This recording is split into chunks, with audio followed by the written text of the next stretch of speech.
Graça e paz. Hoje, Lucas, no capítulo 14, do versículo 1 ao versículo 24. Esta porção tem ensinos e circunstâncias tão especiais que eu preciso ler para você alguns versículos. A partir do versículo 7, Jesus foi convidado para cear em determinado local e ele estava reparando, diz o versículo 7, como os convidados escolhiam os primeiros lugares. Quando ele vê isso, automaticamente ele conta uma parábola. Quando alguém convidá-lo para um casamento, não sente no lugar de honra, pois pode haver um convidado mais importante do que você. Então aquele que convidou os dois dirá a você: dê o lugar a este aqui.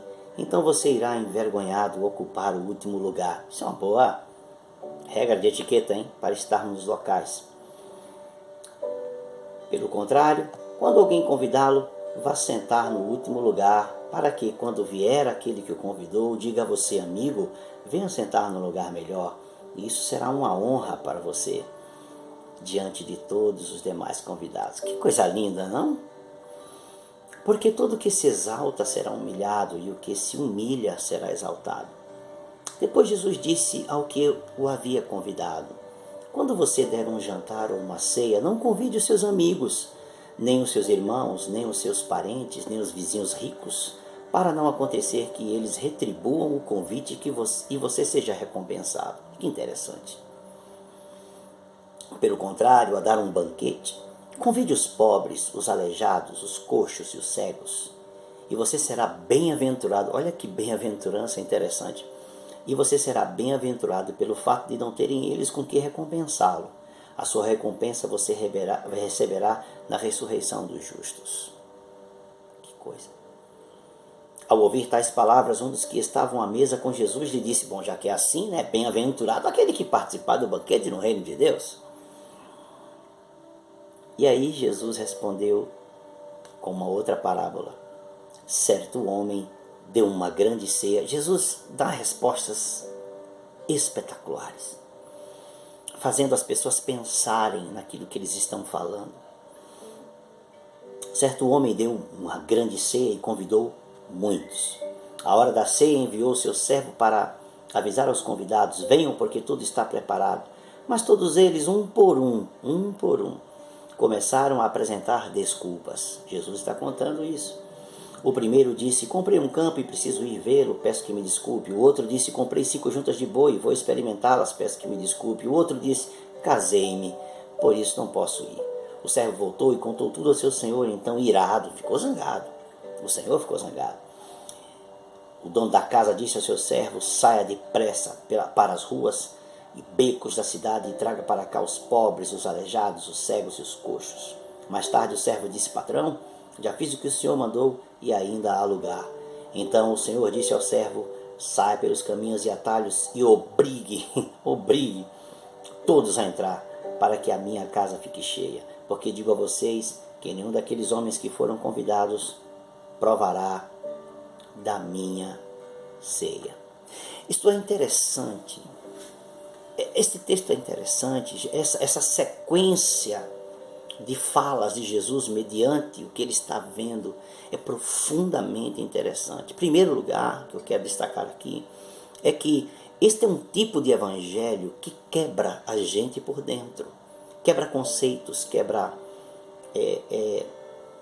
percepções, sofismas, destrói estruturas que a gente tem, às vezes sociais, de uma forma poderosa quando nós nos expomos a isso.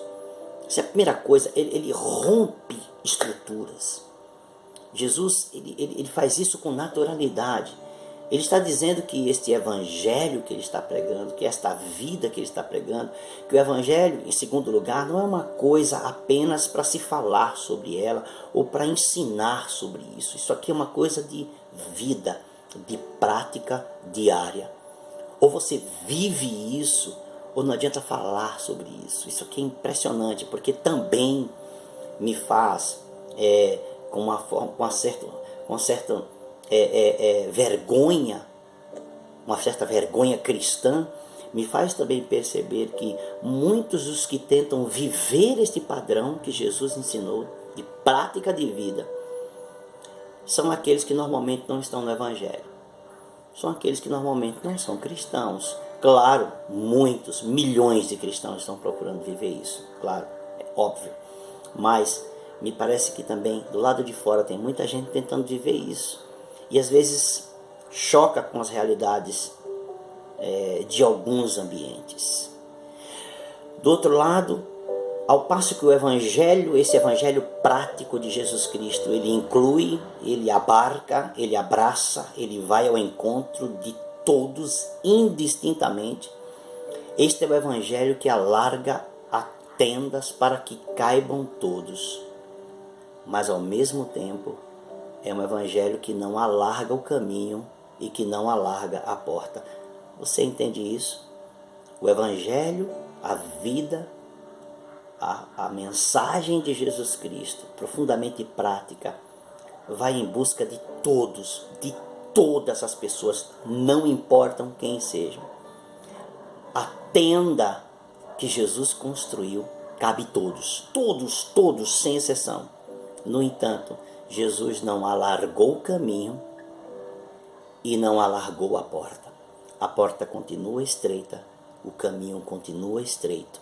Portanto, a tenda serve para preparar todos debaixo dela, ajustando dia a dia suas vidas para que possam entrar pela porta estreita e serem salvos. Deus abençoe você.